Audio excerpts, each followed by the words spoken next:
So today we're going to break down a really beautiful and timeless story by the writer Feng-Ji Kai.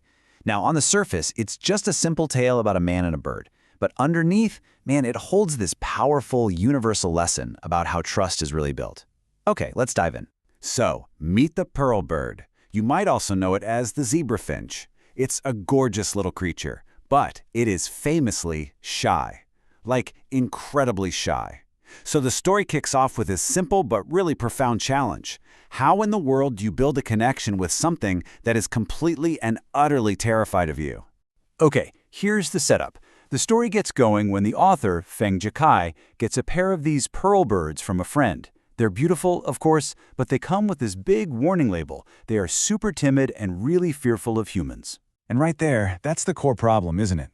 It's not just about, feeding them and keeping them alive. It's about figuring out how to create a world where these anxious little birds can actually feel safe and thrive. This is more than a story about a pet. It's really a masterclass in empathy. Now, what the author does next is, I think, just brilliant. He doesn't try to force it. He doesn't try to tame them or make them get used to him. No, his entire focus from the get-go is just on building a safe, hands-off environment. So what he does is he hangs their cage up near a window, right next to this really lush, overgrown hanging plant. And then he drapes the long vines of the plant over the cage. He basically creates this tiny, hidden forest for them. And this one move, this single action, it tells you his whole game plan. Give them a place to feel secure and hidden, not exposed and watched. And this part right here, this is the key. He fights that urge we'd all have to peek in on them. When he adds food and water, he does it without staring them down. By just giving them space and respecting their nature, this slow, gradual process of getting used to each other begins. He's letting them observe him on their own terms. So after a while in this little safe haven, the author starts to hear a new sound coming from inside that leafy cage, a really delicate, high-pitched chirp. A chick has been born. And think about this. This little bird has never known anything but this gentle, non-threatening world. All right, so this is where things get really interesting. This is where all of that patience, all that quiet respect really starts to pay off. The young chick, which is way bolder than its parents, starts to test the boundaries of its little world. So, when the chick is about 3 months old, the author calls it a soft little ball, it gets brave enough to actually squeeze right through the bars of the cage. At first, it stays close, just hopping around on cabinets and bookshelves. But here's the thing. Whenever its parents call out, it zips right back to the safety of the cage. You know, the way the author actually writes this next part is so cool. There's a literary term for it. Detailed, continuous action. Basically, instead of just saying, the bird got closer, he hits the slow-mo button. He breaks the whole moment down into these tiny, separate little steps. It's a technique that builds so much tension and really makes you feel how important every single move is. And you can totally see the slow-mo technique at work here. The bird doesn't just fly over to him. Trust is built in these tiny little pieces. First, it doesn't even come close. It lands way over on the other side of the desk, just watching.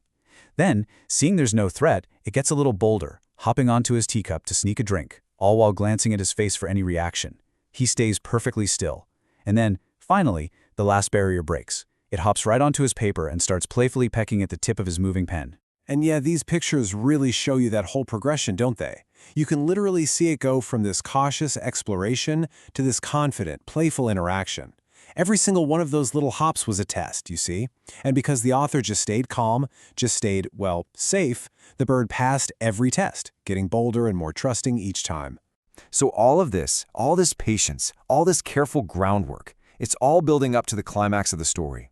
This really quiet but incredibly powerful moment where trust is just completely given. So picture this. The author is just at his desk, doing his thing, writing like he always does, with the little bird hopping around nearby, and then something happens that just changes everything. He feels this tiny little weight land on his shoulder. He freezes, stops writing, scared to frighten it away. And after a moment, he slowly, carefully turns his head, and he finds the little bird fast asleep, completely vulnerable, head tucked under its wing. I mean, think about it. To fall asleep on what could be a predator, that is the absolute ultimate sign of trust. And you can tell the author is just completely moved by this. He writes about how soundly it's sleeping, even smacking its beak like it's dreaming. And in that moment, he gets it. He understands this incredible connection that they've built, not by doing things, but by not doing things. by patience, by respect. Okay, so this amazing moment, it leads the author to this really powerful realization about what trust even is, the very nature of it. The whole story boils down to this one idea, sin lai. And in English, we say trust, but it's deeper than that. It's this feeling of total reliance, of dependence, of complete and utter safety with another being. So with this little bird literally still asleep on his shoulder, he's so moved that he picks up his pen and he writes down the one thought that just crystallizes this entire experience for him. And this is what he writes. Trust often can create a beautiful world, or you could say a beautiful realm, or a beautiful state of being. See, the beautiful world he's talking about, it wasn't just about a cute bird sleeping. It was the world they created together through trust. A world where there was no fear. So what can we take away from this little bird's story? What's the bottom line? Well, first, trust is slow. You can't rush it. It's all about patience. It always starts with creating a safe environment. And it's not built with big, grand gestures, but with small, consistent, quiet actions. That true connection we're all looking for, that's the reward you get for showing real respect and empathy. And that kind of leaves us with one last question to think about. You know, this whole story is about a bird, sure, but the lesson, man, that applies to every single relationship in our lives. So think about it for a second. When was a time, with a person, with an animal, where you felt that deep sense of trust finally click into place? When did you feel that click? What was it that created that beautiful world of trust for you?